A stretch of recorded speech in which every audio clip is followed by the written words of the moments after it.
일주일 동안 평안하셨습니까? 시테스 스페셜 크리스천 초대석의 김민태입니다. 오늘은 몽골에서 특별한 사역을 하고 계신 선교사님 한 분을 모시고 선교에 대한 얘기를 나누고자 하는데요. 몽골 울란바토르 대학 세종학당 부교수로 섬기고 계시면서 현지에서 활동하고 계신 여병무 선교사님 나오셨습니다. 안녕하십니까? 네, 안녕하십니까?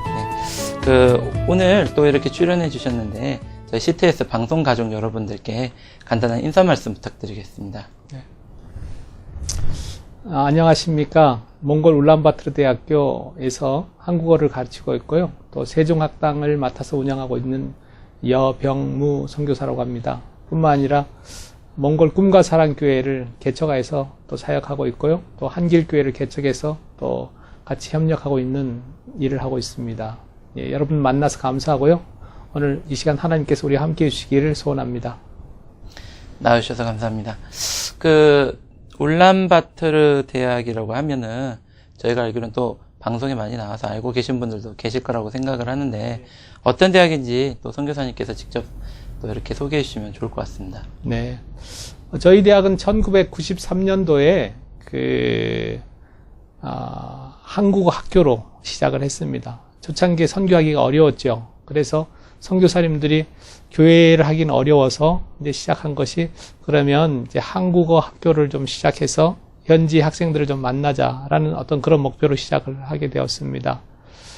그래서 이제 선교사님들이 함께 일을 하는데 현지 동역자들이 많이 필요한데 그러다 보니까 선교사님들이 많은 학생들을 보내주셨고 또 한국에 대해서 관심 있는 많은 분들이 보내주셔서 처음에 한 40명 학생들을 뽑았고요. 또 해서 이제 시작한 것이 1995년에 대학이 되었고 지금까지 이제 시간이 흘러오면서 20년이라는 시간이 지났습니다. 현재는 대학 학부 학생이 3,500명, 대학원이 한 500명, 그리고 또 저희 초, 중, 고등학교가 있고 유치원이 있어서 거기 또 한 1,000명 정도 공부를 하고 있습니다. 그래서 한 5,000명 정도의 가족들이 공동체를 이루고 또 몽골을 섬기고 있는 그런 학교가 되겠습니다.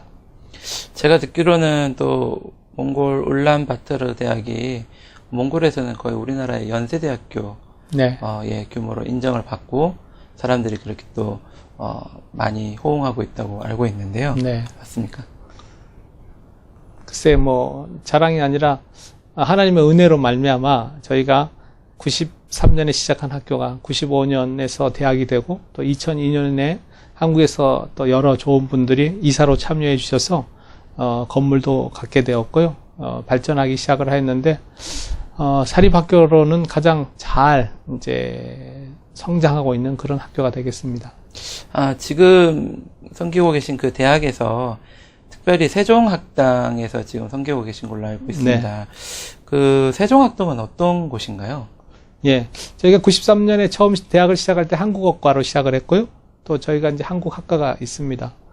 그러다 보니까 이제 한국 정부가 이제 한류와 관련해서 세계 여러 나라에 한국어를 보급할 수 있는 어떤 기지라든가 이런 일들을 좀 하고 싶어 했습니다. 공자학당 같은 경우는 중국어를 세계 여러 나라에 보급하는 기관이라면 이제 그런 컨셉에서 이제 한국 정부, 이제 국립국어원이나 문화관광부에서 이제 세계 여러 나라의 어떤 한국 교육을 지원하기 위해서 이제 시작을 했는데 그 시작을 저희 학교에 와서 이제 처음 시작하게 되었습니다. 그리고 이제 그것이 시간이 흘러서 2012년 10월 달에 이제 한국 정부가 그 세종학당 재단을 출범하고 이제 본격적으로 세계 여러 나라의 한국어를 가르치는 그런 일들을 하고 있습니다. 그래서 저희 학당 같은 경우에 재학생이 한 200명 정도가 있습니다. 그래서 이제 2달 정도 한국어를 배우죠. 네, 2달을 공부하고 나면 또 그 다음 2달을 배울 수 있고 해서 이렇게 배울 수 있는데 예, 몽골의 많은 사람들이 한국어를 배우러 저희를 찾아오고 있습니다.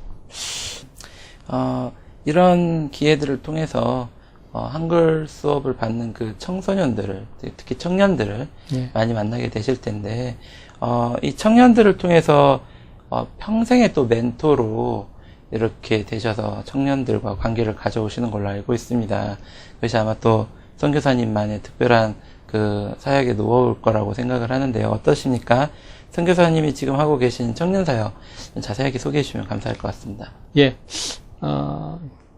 몽골은 젊은 국가라고 할 수 있습니다. 젊다는 얘기는 청소년, 이제 초중고등학교 학생들, 그다음에 청년들이 인구의 다수를 차지하고 있습니다. 그래서 그런 면에 젊은 국가인데요. 이 젊은이들에게 우리가 할 수 있는 것은 꿈과 비전을 심어주는 건데, 이제 교육을 통해서 어떤 전문성도 저희들이 줄 수 있고요. 또 하나는 이제 전문성뿐만 아니라 그들이 어떤 삶을 살아가는 데 있어서 용기라든가 또 사람들과 좋은 관계를 맺으려면 인격적인 부분에 어떤 필요들이 있잖아요. 이제 그런 것들을 주기 위해서 이제 학교 안에서 저희들이 노력을 하고 있습니다. 그래서 학교는 어떤 의미에서 몽골을 섬길 수 있는 어떤 좋은 이제 도구일 수도 있고요. 또 어장일 수도 있습니다. 몽골의 어떤 필요를 채워줄 수 있는 그런 어떤 섬김의 장소고, 또 그 섬김의 장소에서 우리가 많은 학생들을 만날 수 있다는 것입니다.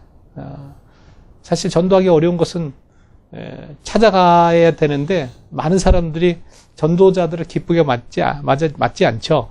그런데 저희가 이제 학교를 만들어 놨으니까 그들이 1년에 1000명 이상이 매년 입학을 한다는 것입니다. 그래서 그들을 만날 수 있고요. 또 하다 보니까 그들에게 어떤 전문적인 어떤 한국어 교육이나 어떤 전문적인 교육을 시킬 뿐만 아니라 구체적인 그들의 삶의 문제 속에서 함께 할 수 있다는 것이 어떻게 보면 이제 교육이 중요한 일이 아닌가 생각을 해보게 됩니다. 그들의 인생의 꿈을 심어주고 또 인생의 어떤 큰 그림들을 그려주고, 또 뿐만 아니라 그들과 또 함께 어떻게 보면 그 평생 멘토로서 그들과 함께 있는 거죠. 그들이 삶을 살아갈 때 문제들을 만날 것들을 예상해서 우리가 어떤 지혜를 준다든가, 또 그들의 인생 가운데서 하나님을 알고 하나님을 만나게 해주고 하는 것이 저희들의 어떤 그 계획들이었죠. 그래서 저도 개인적으로 수업을 시간에 만났던 아이들을 또 개인적으로 상담도 하고 만나서 복음을 전하고, 또 복음을 전한 아이들이 또 교회로 연결되도록 하여서 교회에서 양육하는 과정을 갖고요. 양육할 뿐만 아니라 이제 그 다음 단계로 이제 비전을 심어줘서 목회자로 부름을 우리가 이제 하나님의 부르심 속에 인도할 수도 있고요. 또 일부는 이제 선교사로서 살 수 있도록 하는 어떤 그런 꿈들을 꾸게 하죠. 저희들이 가르쳤던 우리 또 형제 자매들, 또 형제들은 주로 이제 목회자 쪽으로 헌신하도록 얘기를 하고, 또 자매들 가운데 선교사로 아니면 또 교육이라든가 특별한 영역에서 살도록 하는데, 이제 저희 교회 이제 자매 하나는 OM 둘로스호에서 2년 정도 배를 타고 세계 여러 나라를 다녔는데, OM 둘로스 타면서 한 30개국 이상을 다닌 자매가 있어요. 그리고 이제 돌아올 때쯤에서 연세대 석박사 과정에 입학을 해서 지금 연세대학교에서 공부하고 있는 우리 토야라는 자매가 있고요. 또 하나 자매는 이제 그 자매가 들어오건 때쯤 돼서 저희가 또 다른 자매를 이제 선교사로 보내기를 원했는데, 마침 그 가나 인터내셔널 스쿨을 하고 있는 선교사님이 있어서 그 학교에 저희들이 보내서 2년 동안 그곳에서 이제 학생들을 가르치는데 도움을 줄 수 있도록 했습니다. 그래서 그 자매가 이제 저희 학교에서 경영학과를 졸업하고, 또 제가 운영하는 출판사에서 2년 동안 또 훈련을 받고, 또 훈련을 받으면서 또 야간에 영어 공부를 하고, 또 그리고 이제 가나에 가서 2년 사역을 하고 지금 돌아와서 몽골에 또 함께 사역을 하고 있습니다. 저희가 조금 전에도 선교사님께서 많은 사람들을 만나 네. 오셨을 거라고 얘기를 했는데, 네. 최근에 그렇게 오랫동안 사역을 하시면서 사역에 좀 보람된 일이 있었던 걸로 알고 있어요. 20년 동안 사역하신 걸로 알고 있는데, 네. 그 얼마 전 성탄절 때 그 지역 목회자들과 이렇게 만날 수 있는 기회가 됐었는데, 그때 좀 보람된 일이 있었다고 들었습니다. 몽골이 기독교 역사가 이제 상당히 됐습니다. 1990년 이후에 기독교가 들어와서 교회들이 생기고, 이제 많은 분들이 이제 하나님의 사람들로 세워졌는데, 또 복음을 전하는 목회자로 세워졌죠. 몇 년 전에 이제 그 몽골 목회자 전체 크리스마스 모임이 있어서 저희들이 한번 모였는데, 그 모임의 상당수가 사모이든 목회자이든 또 선교사이든 어떤 다양한 몽골 기독교 리더들이 모였는데 30% 이상이 저희 학교 출신인 것을 보았습니다. 그래서 참 하나님께서 저희 학교를 특별하게 사용하셨다라는 것을 알 수 있었습니다. 어떻게 보면 사회적으로도 많은 사람들이 이렇게 오고 가는 어떻게 보면은 우리나라 연세대학교로 또 비교할 수 있는 그 대학의 교수로 이렇게 활동하고 계시고, 지금 앞에도 얘기하셨듯이 그 지역의 기독교 목회자나 사모들에게 이렇게 거쳐갈 수밖에 없는 중요한 장소로 이렇게 인식되고 있는데요. 네. 여기까지 들으면 어떻게 보면 몽골의 기독교 현황이 굉장히 높다고 또 생각하실 수도 있을 것 같아요. 네. 저희 방송 가족분들이. 네, 네. 근데 실질적으로 현재 몽골의 기독교 현황은 어떻습니까? 예, 몽골의 기독교 현황, 지난 20년 동안 이제 많은 분들이 열심히 사역을 하였습니다. 몽골 인구 생각보다 많지 않습니다. 한 300만 정도 됩니다. 300만 인구인데, 기독교 인구, 작년에 그 국가에서 통계를 낸 거 보니까, 이제 카톨릭 2단 기독교인들 다 합쳐서 한 4만 5천 명 통계를 냈더라고요. 그렇다면, 한 2.5%, 2% 내외가 되는 겁니다. 그러니까 생각보다 많지 않은 거죠. 그러나 이제 그 숫자를 저희들이 좀 받아들이기는 좀 어려울 것 같고요. 왜냐하면, 몽골 기독교 안에서 보면 어린아이들이, 초중고등학생들이 의외로 많습니다. 그 아이들이, 교회에 나온 아이들이 많기 때문에 한 6만 명 정도는 크리스찬이 아니겠는가, 기독교 크리스찬들이라고 볼 수 있는데, 6만 명이라고 해도 몽골 인구 300만에 보면 한 2% 정도 밖에 되지 않습니다. 그래서 기도가 필요합니다. 그 땅에 하나님의 의가 드러나고 그 땅에 많은 사람들이 참 예수 믿고 구원받을 수 있도록 우리가 기도해야 되겠고요. 또 함께 해야 되지 않겠나 생각을 해봅니다. 그 보통 TV를 통해서 네. 뭐 한류 열풍이다 해서 몽골에 대해서 좀 방송적으로 많이 노출이 돼서 사람들이 몽골의 좀 자유스러운 부분만 좀 많이 보셨을 것 같아요. 네. 그런데 실질적으로 선교사 사역을 하시면서 네. 보시는 몽골의 종교를 향한 어떤 분위기는 네. 좀 어떤 현황인가요? 예, 몽골은 뭐 헌법적으로는 그 종교의 자유가 있는 나라고요. 또 사회적 분위기가 기독교에 대해서 적대적이지 않습니다. 모든 사람들이 어떤 자유스러움이 있어서 종교에 대해서 자유롭게 이야기할 수 있지만 이제 법적으로 보면 약간 좀 어려움이 있을 수 있습니다. 기본적으로 이슬람이라든가 샤머니즘이라든가 불교에 대해서는 법적으로 우선권, 우위권을 인정하고 있고 기독교 전파라든가 이런 부분에 대해서 사회적으로는 어렵지 않지만 어쨌든 법적인 어떤 약간의 제약이 있다고 볼 수 있을 것 같고, 또 이게 교회를 종교기관을 이제 등록하게 해서 1년마다 갱신을 해주는데 생각보다 교회가 이제 등록을 하고 내년에 다시 재등록을 할 때 등록되지 않은 경우들이 많이 있습니다. 그런 부분도 좀 어렵고요. 또 선교사님들을 교회가 초청을 하여서 일할 수 있도록 되어 있습니다. 그러나 이제 교회가 다시 등록이 되지 않으면, 연장되지 않으면 선교사님들이 또 다시 한국에 나가야 되는 상황이 생길 수도 있고요. 이러다 보니까 선교사님들이 어떤 법적인 안정성 가운데 꾸준히 일하기는 조금 어려움이 있습니다. 뭐 정부가 그렇다고 기독교를 핍박하려고 하는 건 아니지만 어쨌든 기독교가 몽골에서 이렇게 자유롭게 활동하는 데는 그냥 눈에 보지 않는 어떤 약간의 제약들이 있다고 봐야 될 것 같습니다. 지금까지 얘기 나눈 걸 좀 들어보면 방송 가족분들이 약간의 오해도 있으실 수 있을 것 같아요. 네. 울란바토르 대학의 교수님이시고 네. 나라에서 지원하는 세종학당에서 사역을 하고 예. 계시고 예. 그러면 어떤 경제적인 어떤 부유한 가운데서 예. 편안하게 또 청년들 사역을 하고 계시지 않을까라고 네. 약간의 오해가 있으실 수도 있을 것 같아요. 근데 방금 얘기하셨던 것처럼 네. 몽골의 여러 가지 사역의 현황들이 예. 지금 사역하고 계신 선교사님들에게 그렇게 좋지만은 않은 걸로 알고 있습니다. 지금 실질적인 지금 겪고 계신 어려움들과 네. 그 현황들은 어떠십니까? 선교사님들이 이제 와서 사역을 하는데요. 이제 저희 대학 같은 경우에도, 이제 학교가 선생님들한테 급여를 드리죠. 그러나 이제 1993년부터 2007년도까지는, 급여를 드린 것이 아니고, 뭐, 명목상으로 학교가 급여를 지출했지만, 그것을 이제 기금을 해서 다시 선교비를 함께 사용하도록 하였기 때문에, 실질적으로 선교사님들이 그 월급을 받았다고는 할 수 없는 부분이 있습니다. 그래서 선교사님들이 어쨌든 한국 교회로부터 후원이 돼야만 계속 사역할 수 있는 부분이 있지 않나 생각하고요. 또 저 같은 경우는 또 이제 교회를 여러 군데 지원을 하고 있다 보니까 저희 교회 같은 경우는 이제 교회 특성상 대학생들을 대상으로 하는 어떤 특성상 시내 중심에 있을 수밖에 없어서 근데 울란바토 시내가 임대료가 상당히 비쌉니다.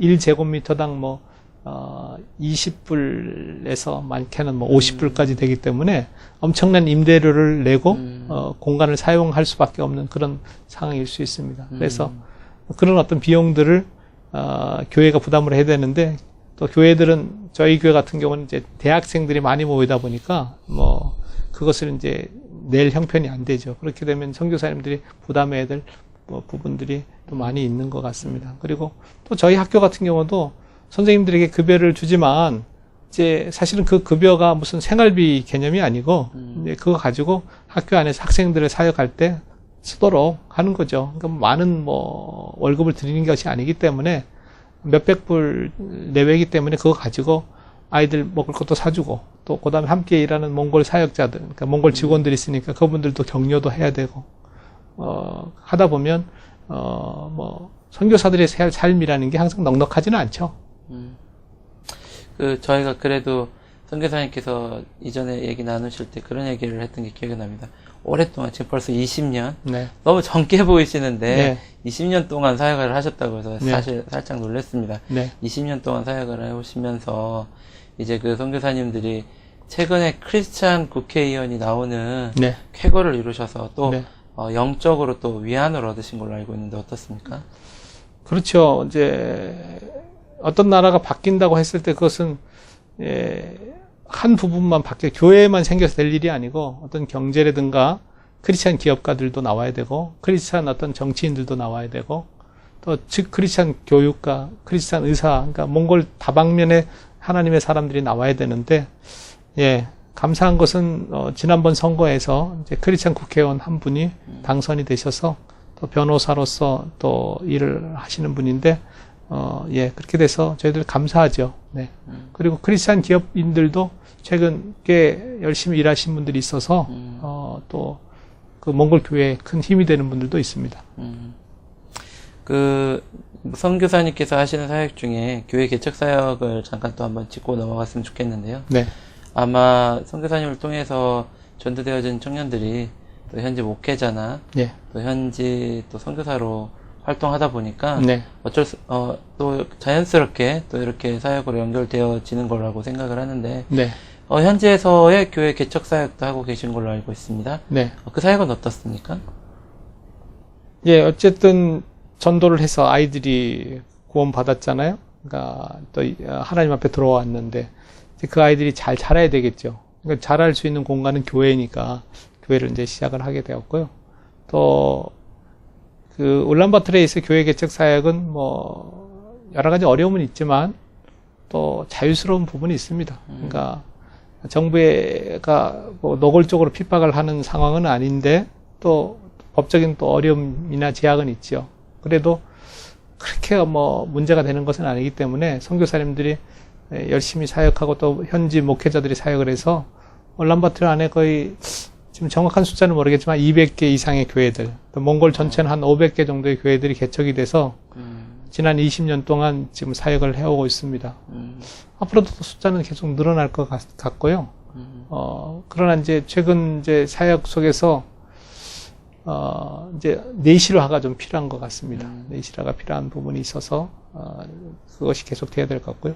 저희 교회 같은 경우는 이제 청년들이 주로 모이는 교회다 보니까 열심히 배워갖고는 좀 한계가 있잖아요. 제자 훈련 열심히 하는데 머리만 클 수 있어요. 그래서 우리 이러지 말고 교회를 하나 더 개척해서 가서 섬기고 봉사하는 일을 좀 하자. 그래서 저희가 2000년에 교회를 개척해서 청년들을 모았다가 바로 2001년에 또 새로운 교회들을 개척을 한 적이 있고요. 또 최근에 또 다른 목사님들이 새로운 교회를 개척하다 보니까 저희 교회 이제 형제 자매들 중에 또 한국어가 되고 또 사역 경험 있는 사람들을 이제 나눠줘서 새롭게 교회를 개척하도록 지원하고 있고 또 저희 같은 경우에는 이제 여름에 지방에 전도하러 또 활동들을 계속하고 있습니다. 그래서 이제 계속해서 선교사님이 활동하고 계신 선교사역에 대해서 얘기를 들었는데요. 네. 저희 방송 가족들이 또 제일 궁금해하는 게 또 선교사님이 어떤 분인지에 대해서 예. 궁금해하실 것 같아요. 하나님 앞에서 또 어떻게 또 선교사로 헌신하게 되시는지 여러 가지가 좀 궁금한데요. 네.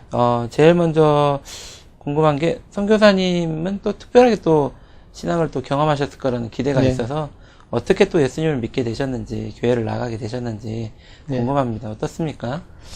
예, 제가 이제 시골에 살다가, 어느 날 이제 시장에 어머니가 일하는 데 갔다 오면서 이제 교회가 있길래 잠깐 들어가서 몇 번 나간 적이 있고요. 이제 서울에 와서 초등학교 1학년부터 이제 살았는데 3학년 때 저희가 살았던 근처에 이제 교회가 하나 이사 오게 됐습니다. 그래서 이제 거기를 친구와 같이 나가게 되었죠. 그래서 한 1, 2년 다녔는데 어느 날 갑자기 또 교회가 이사를 갔어요. 멀리. 그래서 교회가 없어서 또 한 1년을 못 다녔다가 5학년 때 저희 집 옆으로 또 교회가 하나 이사를 와서 그곳에 신앙생활을 하게 되었죠. 지금까지 그 교회에서 신앙생활을 하고 있고 또 그 교회에서 파송받아서 선교사로 가 있습니다. 5학년 때 이제 신앙생활을 했는데 6학년 때 어느 날 이제 저희 선생님이 저한테 와서 그때 그 선생님은 고등학생이었는데 언제 어느 날 이제 제 생각에 어린이 전도협회 교사 세미나에 갔다 온 것 같아요. 그래서 자기가 그 구원받은 부분을 어린아이들도 복음을 들으면 구원받을 수 있다라는 그 이야기를 듣고 와서 어느 날 저희 집을 찾아왔어요. 평일날이었는데 그래서 교회에 가서 이제 복음을 저에게 잘 설명을 해 주었습니다. 그래서 예수 그리스도께서 나의 죄를 위해 십자가에 돌아가신 그 이야기들을 듣고 저도 어려서 신앙생활을 했지만 한 번도 인격적으로 예수님을 나의 마음에 영접한 적이 없었죠. 그냥 다녔는데 그날 제가 예수님을 내 마음에 영접하고 죄를 회개하고 그래서 하나님의 자녀가 된 어떤 확신 가운데 살 수 있게 되었죠.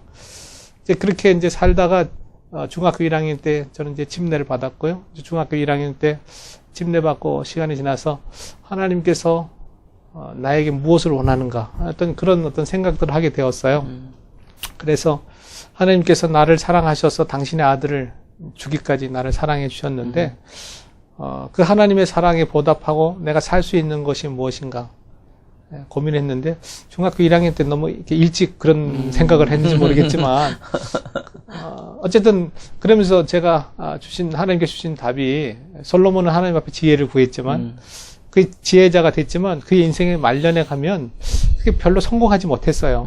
그런데 저에게 이런 예수님은 이 땅에 오셔서 그 사랑으로 자신을 내어줬는데 그의 인생은 어떻게 보면 모든 사람들이 보잘것없는 인생이라고 이야기하지만 십자가의 죽음으로 끝났지만 그의 어떤 영향력, 예수님의 하신 일은 지금까지 온 세계에 영향력을 미치고 있는데 그것은 그분이 사랑의 어떤 사람이었기 때문에 라는 것을 알게 되었죠. 그래서 하나님 저도 사랑하는 사람이 되겠습니다. 이 땅에 있는 사람들을 사랑하는 사람이 되었으면 좋겠습니다라는 것이 제 기도의 제목이었고요. 그러면서 이제 대학을 가면서 제가 느낀 것은 이 땅의 정치가 참 어려우니까 좋은 정치가가 돼서 한번 이 땅을 좀 섬기면 어떻겠냐라는 생각을 해봤어요. 그래서 성경에 보면 다니엘이나 요셉이나 다윗왕과 같은 사람들이 있었죠. 근데 대학을 가서 막상 제가 역사를 공부하면서 느낀 것은 한국 사회에서 정치를 해서 이 땅을 섬기기는 참 어렵겠다라는 생각을 하고 특별히 그때 제가 다녔던 그 학교 안에서 많은 사람들이 선교에 대한 열정들이 있었어요. 그래서 저도 대학을 다니면서 이제 북한 선교에 대한 관심을 갖고 하나님 정치가 아니라 선교하는 것이 잃어버린 영혼을 구원하는 것이 가장 가치 있고 의미 있는 일이라는 것을 알게 되었습니다. 그래서 이제 선교를 준비하게 되었고 선교사로 살게 되었습니다. 그래서 저는 제 인생에 어떤 일보다 선교사로서 사람들을 세워가는 그 일들을 하고 있다는 것에 대해서 감사하고 있고 아마 다시 하나님께서 내가 이 땅에 태어난다고 하더라도 그 일을 하지 않을까라는 생각을 해보게 됩니다. 선교에 대한 그 열정이 있으신 게 이렇게 마음에 와 닿게 되는 것 같습니다. 네. 정말 어릴 때부터 고민을 하셔서 네. 이렇게 오게 되셨네요. 네. 근데 북한 선교를 원래 꿈을 꾸셨어요. 네. 그런데 이제 지금 가 계신 곳은 네. 몽골 땅이고 네. 그곳이 첫 선교주이자 지금까지 이어지고 있는 네. 사역지로 또 알고 있습니다. 네. 그 몽골을 사역지로 선택하게 된 또 특별한 또 계기가 있으셨을 것 같아요. 글쎄요, 뭐 하나님의 뜻이라 그래야 되나요? 하나님의 은혜라고 이야기를 해야 될 것 같은데 이제 어쨌든 선교를 품고 대학교 3학년 때 제가 그 브라질에 그 단기 선교를 3주 정도 이제 우리 같이 있었던 친구들, 후배들하고 같이 갔다 올 수 있었습니다. 아마존에 가서 그 배를 타고 그 아마존 밀림에 들어가서 사역도 좀 하고요. 이제 그러고 왔죠. 근데 그곳에서 이제 그 아메리카 인디언들 만났는데 재밌게도 그들이 몽고 반점을 갖고 있는 사람들이었습니다. 그리고 대학교 4학년 때 제가 또 필리핀에 단기 선교를 한 3주 이제 후배와 같이 갔다 왔는데 거기도 이제 그 산지족들을 만나는 수가 있었습니다. 근데 그 산지족 중에 일부가 또 몽고 반점 있는 사람들이었습니다. 그래서 가는 곳마다 이제 브라질에 갔을 때도 선교사님이 이 사람들은 몽고 반점이 있는 사람들이라고 저한테 소개를 해줬어요. 필리핀에 갔는데도 그 선교사님이 그렇게 저한테 소개를 하는 거예요. 그러고 이제 한국에 왔죠. 2번이나 하나님께서 이제 보여준 겁니다. 그런 가운데 또 저희 선배 하나가 이제 몽골에 먼저 와서 공부하는 선배가 있었는데 90년 한국하고 몽골이 수교를 했는데 몽골 이야기를 제가 들을 수가 있었어요. 그곳에 복음이 필요하고 하나님 일을 할 사람이 필요하다는 이야기를 듣고 사실 저 아내는 이제 대학교 때 일본 선교를 했고요. 저는 이제 북한 선교를 준비하다가 이제 그런 가운데 이제 브라질도 갔다 오고 필리핀도 갔다 오면서 하나님이 주신 어떤 부르심이 아닌가 생각하고 몽골 땅에 가보자라고 이제 저희 집사람한테 프로포즈를 같이 몽골에 가자. 이게 프로포즈가 돼서 이제 몽골 땅에 가게 된 거죠. 그렇게 도착한 몽골 네. 사역, 네. 뭐 몽골어를 알고 가신 것도 아니고 네. 몽골에 대해서 자세히 알고 가신 것도 아니고 네. 지금처럼 완전 자유롭지도 않은 그런 네. 나라에 많은 것이 부족한 상황에서 네. 가셨는데 어려움도 있으셨을 것 같아요. 네. 네, 당시 어떤 어려움들이 있으셨습니까? 그때 이제 몽골 들어가는 것부터 어려웠어요. 몽골에 들어가는데 비자가 안 되죠. 저희가 이제 그때 당시 유일하게 받을 수 있는 비자가 그 대학에서 학생 비자로 들어가는 거였는데 학생 비자가 잘 안 됐습니다. 대사관에 비자를 신청을 했더니 비자를 안 주더라고요. 뭐 이제 아마 그 전에 몇 분이 선교사로 들어갔기 때문에 비자를 안 주더라고요. 그래서 좀 들어가야 되나 안 돼야 되나 고민하고 있는데 다시 이제 초청장을 해서 다시 넣었더니 비자를 받을 수가 있었어요. 그래서 이제 원래는 3월 달쯤 몽골에 들어가려고 했는데 6월 달에 들어가게 됐죠. 그리고 또 몽골 땅에 들어가는데 지금은 직항로가 있어서 어려움이 없지만 당시에는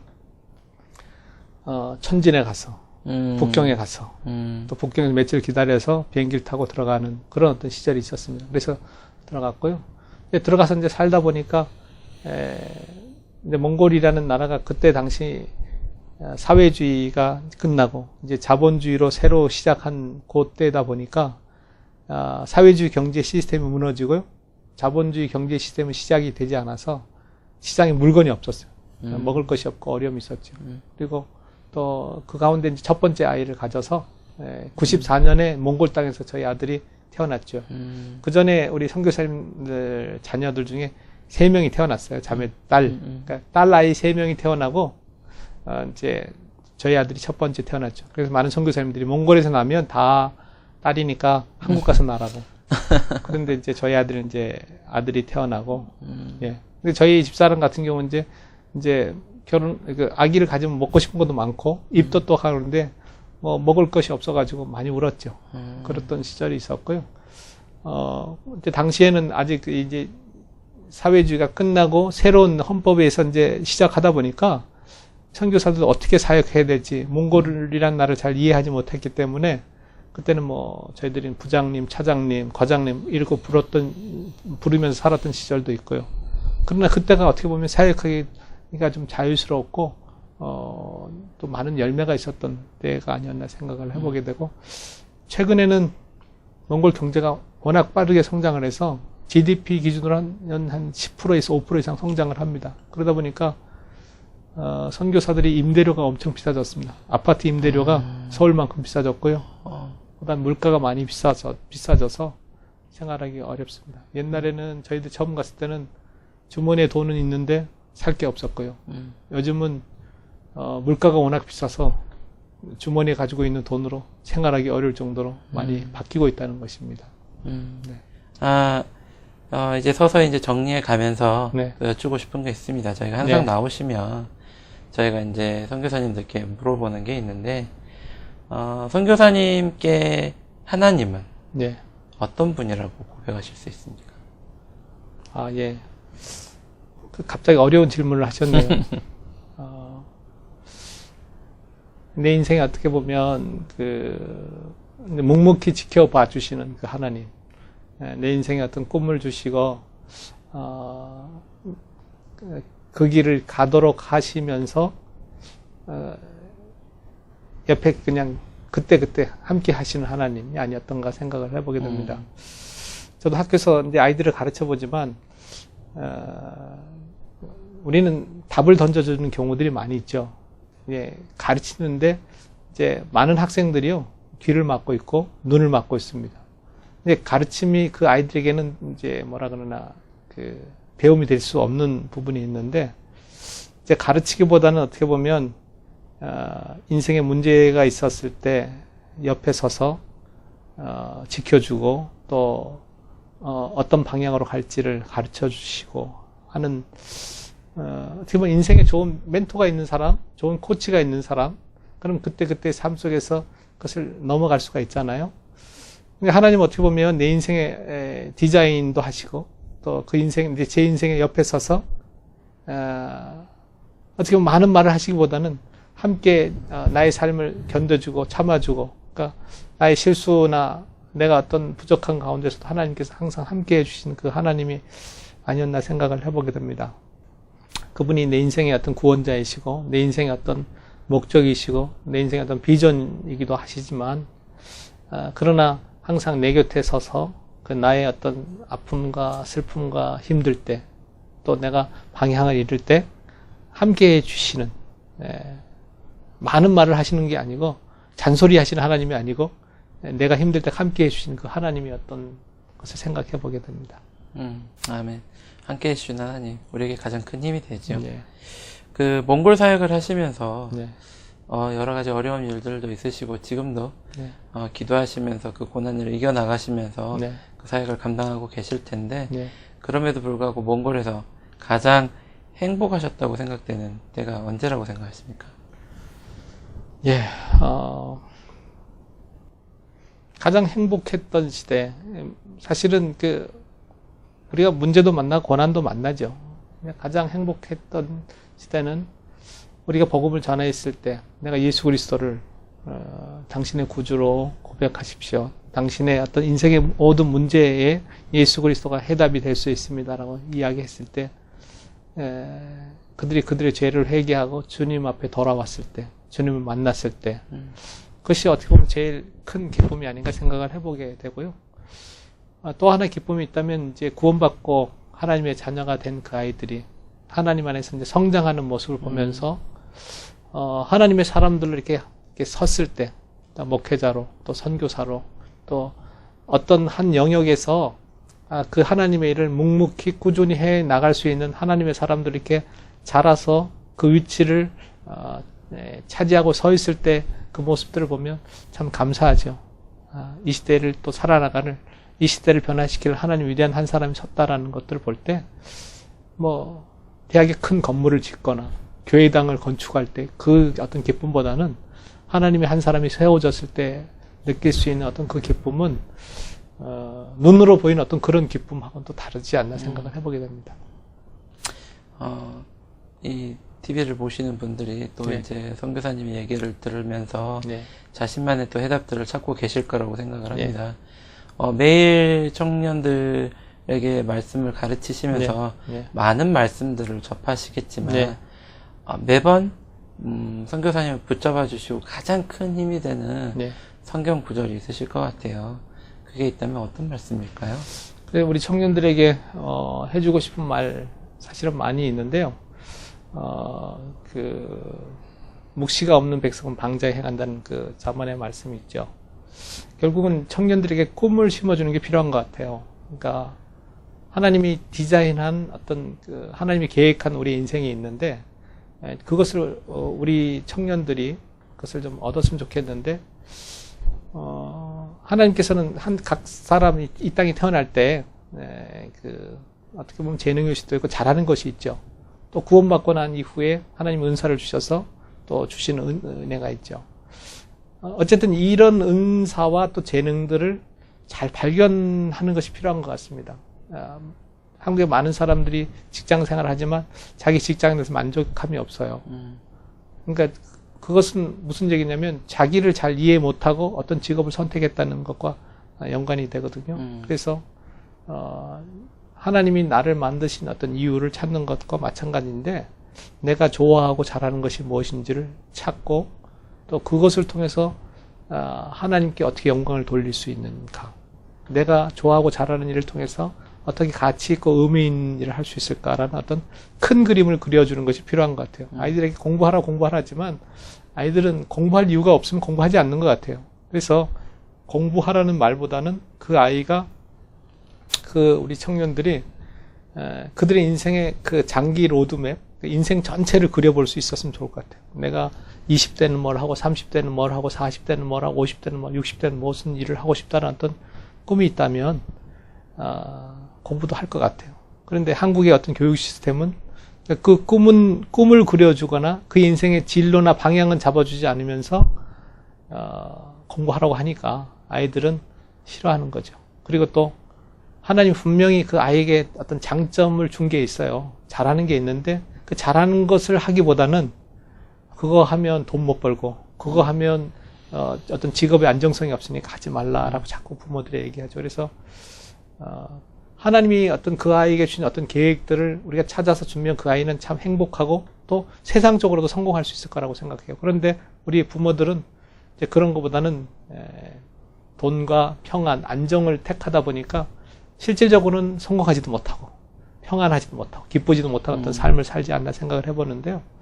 하나님이 각 사람을 디자인한 그 디자인 그걸 우리가 좀 찾아서 그것을 통해서 하나님께 영광 돌리는 삶을 살도록 하는 것, 그게 제일 중요한데 그것은 자기 인생에 대한 어떤 큰 그림을 그릴 수 있고 또 아이들에게 비전을 심어주는 일이 아닌가 생각을 해보게 됩니다. 그래서 저도 뭐 아이들을 키우지만 하나님의 계획대로 우리가 따라가야지 내 계획을 가지고 자녀들을 키우는 것은 아닌 것 같고요. 마찬가지로 선교지의 많은 청년들도 하나님의 계획, 하나님의 그 만드심과 그 목적을 찾아서 살아가도록 해주는 것이 선교사들의 일이 아닌가 생각을 해보게 됩니다. 처음에는 하나님의 우연한 인도하심으로 몽골로 가셨을 수 있지만 네. 지금 그곳의 청년들과 함께 비전을 네. 만들어 가시는 선교사님께 몽골 민족은 특별한 민족이라고 생각을 합니다. 네. 선교사님이 생각하시는 몽골 민족, 몽골이라는 나라 네. 어떤 곳입니까? 춥고 환경적으로 열악하다고 하면 할 수도 있고 또 워낙 대자연이다 보니까 크고 아름다운 어떤 모습도 있죠. 그래서 몽골 사람들이 13세기 때 징기스칸 시대 세계를 지배했던 어떤 그런 힘이 있었던 어떤 민족이 아니었나 생각을 해보고요. 어떤 면에서는 몽골 사람들의 어떤 가능성이 있다고 생각을 합니다. 하나님께서 그들을 향한 어떤 꿈도 있다고 생각을 해보게 됩니다. 몽골 땅에는 300만이 살지만 또 내몽골 중국 땅에는 또 한 400만의 몽골 사람들이 살고 있고요. 러시아의 브리야트나 토아 이런 쪽에 또 몽골 사람들이 살고 있고 그 다음에 아프가니스탄의 아자르족이라든가 이런 사람들 다 몽골족들입니다.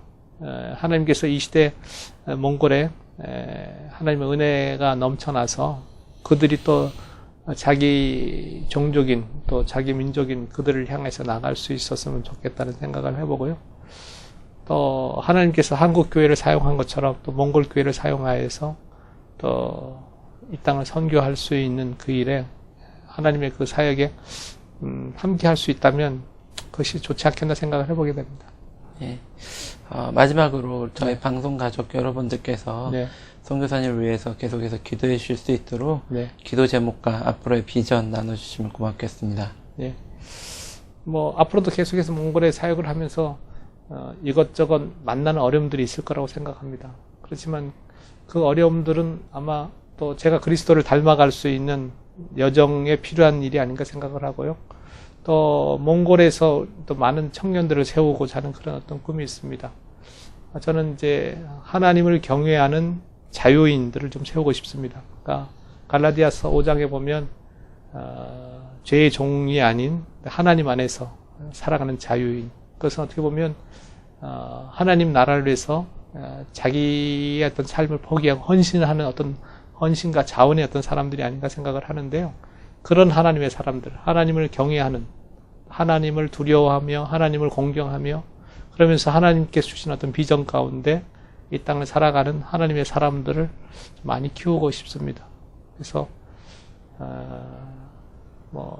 학교도 되고 교회도 되고 여러 가지 기도 제목이 있을 수 있지만 사실은 학교나 교회나 이 모든 것들이 그 하나님의 사람들을 키우는 어떤 면에서 다 연결되어 있다고 볼 수 있습니다. 출판도 마찬가지입니다. 그래서 저희 비전은 하나님을 사랑하는, 하나님을 경외하는 위대한 하나님의 사람들, 복음 안에서 자유한 그 자유인들을 키워서 이 세상 가운데 하나님의 나라가 계속 확장되도록 사역하고 싶습니다. 그래서 그 일을 위해서 여러분 기도해 주시기를 바라겠고요.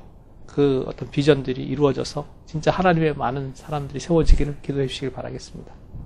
오늘 바쁘신데 긴 시간 내주셔서 너무 감사합니다. 예, 감사합니다.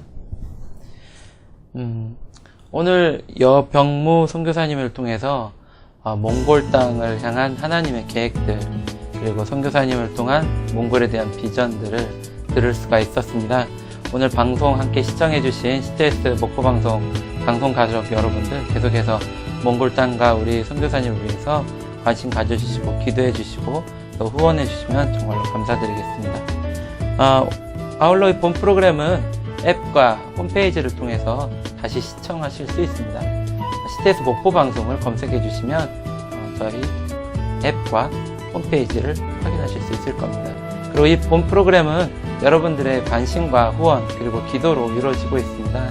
아래에 저희 회사 전화번호가 나가고 있을 것입니다. 여기에 전화 주셔서 마음이 있으신 분들은 또 후원해 주시고 기도해 주시고 그렇게 해주시면 저희들에게 방송 제작에 큰 힘이 될 거라고 생각을 합니다.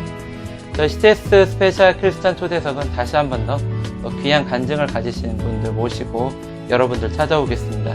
그때까지 다시 한 번 더 찾아뵙도록 하겠습니다. 감사합니다.